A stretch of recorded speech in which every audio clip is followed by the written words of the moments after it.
Hey everybody, welcome to another episode of Vital EV TV. In this episode we're going to be talking about maximising charger uptime. We focus on getting the chargers in the ground. They could be the best in the world, but if you can't maintain and look after them, then it could be critical. Because time is money.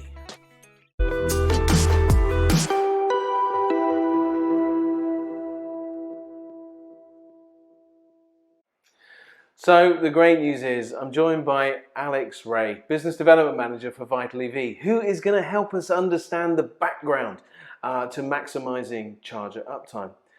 First of all, Alex, why is charger uptime so important? At Vital EV, we've taken a look at the market and we've realised that charger uptime is paramount to success for a commercial vehicle fleet. Now, the reason for that is because a vehicle is not earning if the wheels are not turning. Stealing my lines, Alex. Every day. And so we tried to focus in on how we could ensure that these chargers were available to support them fleets. Now, we're delivering that through quality products, through unrivaled service and intelligent software. And when you mix them three together, we believe we've got a really strong value proposition. And that sounds like it's really going to be focused in on maximising charger uptime. Absolutely, that's what it's all about. That's our goal, charger uptime and availability. So Alex, tell me, exactly how do you maximise the charger uptime? Well, again, it's based around the three pillars of what we're trying to do here at Vital EV. So quality products. We've chosen a supplier in Kempower that provides durable and robust kit. Yeah. It's modular and it doesn't have a single point of failure as a result. So that's area one. Area two is our unrivaled support. So we have planned and reactive maintenance engineers which allow us to provide annual servicing, which is important, but also 4-hour SLAs when there is a problem. And then there's intelligent software, and that allows us to understand when there's a problem with a charger before it becomes an issue to a customer. So take the example of one of our S series. Each of them is fit with a 4G SIM card. It's got a heat sensor in it. So we have set parameters on our software system that tell us when a DC connector is getting too hot before it tips over the point of the parameter. So the charger gets hot, it's not well. Exactly. Kind of like us humans. That's it. We get a temperature and it all kind of falls apart. So is there anything that we can do before we get too hot, before we're feeling unwell? Is there, what sort of things happen? Of course there is, yeah. So again, through the Charge Eye system, we're able to do software over the air update. So often what we see is that before an engineer has dispatched to site via the planners, that actually firmware updates and interrogation into the logs of the particular charger will identify the issue. We're seeing that a good percentage of faults are fixed by firmware updates. We're seeing that vehicles' BMSs are constantly being updated. I think that's something that we're missing in understanding chargers, that actually there's a number of things that can be a bit of a challenge. You've got the cables, you've got the vehicles, you've got the chargers themselves. All can be faulty, but everybody points back to the charger. But at least you've got that insight and the ability to catch up with the vehicle software as well. Of course, and then it's pairing that with the engineering capability that actually makes the difference. So when actually something has gone wrong, you've got that physical deployment of people. Yeah, that's it. You need the pair to be able to perform quality after-sales support. That sounds really clever. I mean, it's great to hear that a lot of thought has gone into what I consider to be one of the most important areas when it comes to charging. It's actually keeping the damn things working.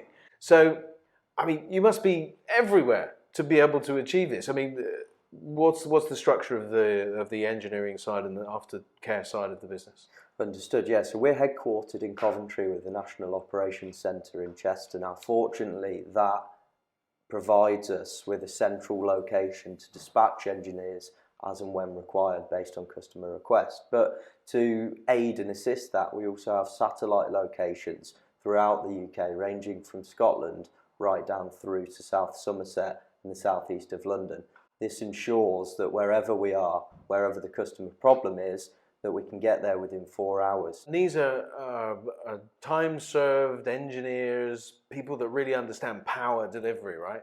highly skilled power engineers that have come out of the rental industry. They understand what it means to have a problem, and we've applied that logic of critical power to the EV charging industry, and it's providing us an edge in aftersales that our competition aren't providing at the moment. That's fantastic news.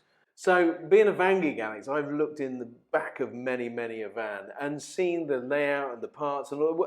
I mean, talk me through the workshop that's going out to your customers.